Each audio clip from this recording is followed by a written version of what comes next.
Next बात करेंगे ribosomes की। प्रोकैरियोट्स के अंदर राइबोसोम्स को हमने पहले ही पढ़ लिया था। उसके अंदर 78S टाइप के राइबोसोम पाए जाते हैं। उसकी चर्चा हमने प्रोकैरियोट्स वाले पोर्शन में कर ली थी। अब हम यूकैरियोट्स के अंदर जो राइबोसोम होते हैं उसके बारे में बात करेंगे और राइबोसोम्स के कुछ जनरल फीचर्स के बारे में भी बात करेंगे जो हम इन डिटेल पहले नहीं किए थे। तो राइबोसोम्स की बात करें तो राइबोसोम्स को सबसे पहले डिस्कवर किया था जॉर्ज पैलेडे ने। तो इसको मेंशन कर लेते हैं। It was firstly observed bye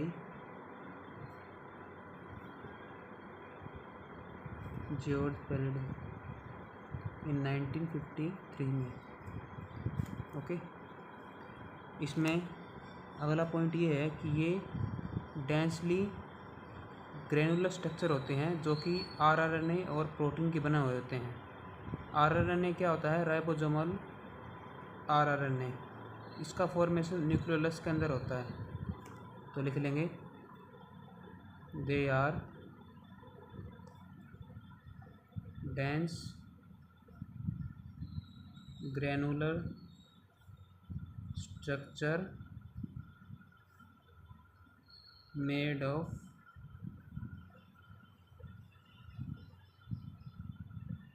rRNA plus protein. RRNA कौन सा है? राइबोसोमल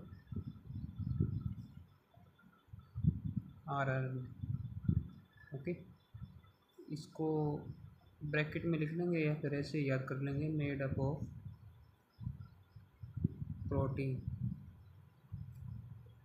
ओके, इसमें नेक्स्ट देखें तो यूकैरियोट्स और प्रोकैरियोट्स के अंदर अलग अलग मिलेंगे आपको। ये प्रोकैरियोट्स के अंदर जो राइबोसोम होते हैं उनका डेंसिटी और कम होता है एज़ कम्पेयर टू यूकैरियोट्स। तो प्रोकैरियोट्स के अंदर जो राइबोसोम मिलते हैं उनकी डेंसिटी को अपन 70S सेडबर्ग से डिनोट करते हैं और यूकैरियोट्स के अंदर 80S टाइप के राइबोसोम मिलेंगे आपको। इसकी दो यूनिट मिलेंगी आपको, एक लार्ज यूनिट और एक स्मॉल यूनिट, दोनों की केस में। तो यूकैरियोट्स के अंदर जो लार्ज यूनिट होती है वो होती है 60S और जो स्मॉल यूनिट होती है वो होती है 40S। जबकि प्रोकैरियोट्स के अंदर लार्ज यूनिट होती है 50S और स्मॉल यूनिट होती है 30S।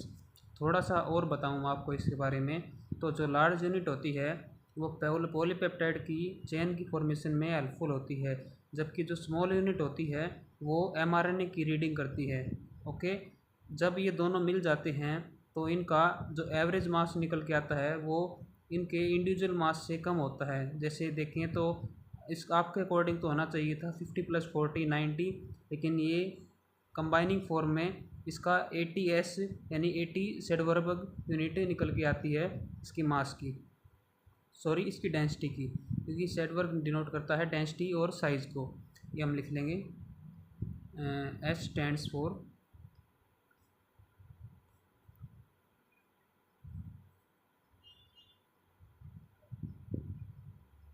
सेडबर्ग यूनिट और ये डेंसिटी और साइज़ के लिए हम इसको यूज़ करते हैं। तो 70S क्या है कि वैसे एक रॉन्ग डाटा है, लेकिन जो हमने साइंटिस्टों ने इसको प्री इसको डिस्कवर किया था या प्री में मेजर किया था वो 70S मेजर किया था।